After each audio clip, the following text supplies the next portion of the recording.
నిజంగానే పడలేదు. ఇంకా ఎందుకు లేక నటిస్తావు?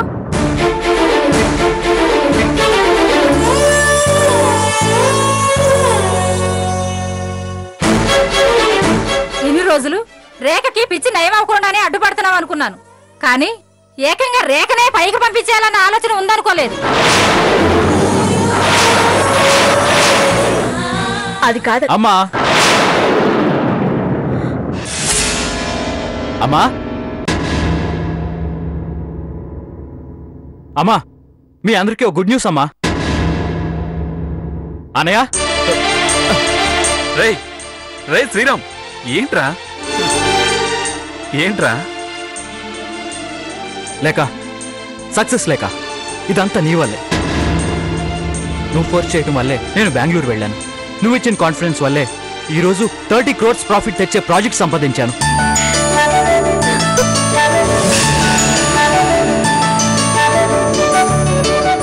అన్నయ్య, థ్యాంక్స్ అన్నయ్య. నువ్వు నా నమ్మ అక్కడికి పంపించావు. నీ కళ నెరవేర్చానన్న సంతోషం నాకెప్పుడూ ఉంటుంది. ఇన్ని రోజులు నువ్వు పడ్డ శ్రమ వృధా పోదు. అన్నయ్య, ఇక మనం లైఫ్లో వెనక్కి తిరిగి చూడాల్సిన అవసరం ఉండదు. ఈ డీల్ని సెలబ్రేట్ చేసుకోవాలన్నయ్య. సాయంత్రం పార్టీ అరేంజ్ చేద్దాం. మన స్టాఫ్ అందరినీ పిలుద్దాం.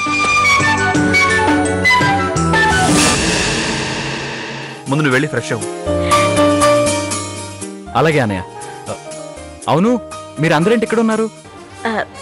ఏం లేదు నాన్న, నువ్వురా.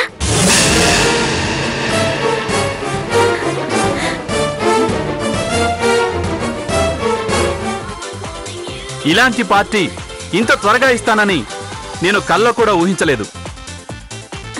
నా కలని నిజం చేసి నా ముందు సాక్షాత్కరింపజేసింది నా తమ్ముడు శ్రీరామ్.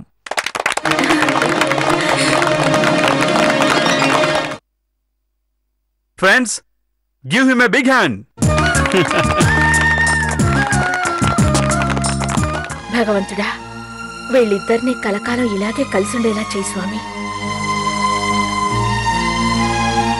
అందరికీ నమస్కారం. ప్రతి వ్యక్తి విజయం వెనక అతని కృషి పట్టుదలతో పాటు మిత్రులు, శ్రేయోభిలాషులు, కార్మికులు ఉంటారు. కాబట్టి అన్నయ్య చెప్పినట్టు ఈ విజయం నా ఒక్కడిదే కాదు, మనందరిది. నేను ఈరోజు మీతో ఇలా మాట్లాడుతున్నాను అంటే దానికి కారణం ఓ వ్యక్తి. ఆ వ్యక్తి ఎవరో మీరు చెప్పగలరా? తప్పుటడుగుల నుంచి తప్పించి ఇక్కడి వరకు తీసుకొచ్చి మీ అందరి ప్రశంసలు పొందేలా చేసిన ఏకైక వ్యక్తి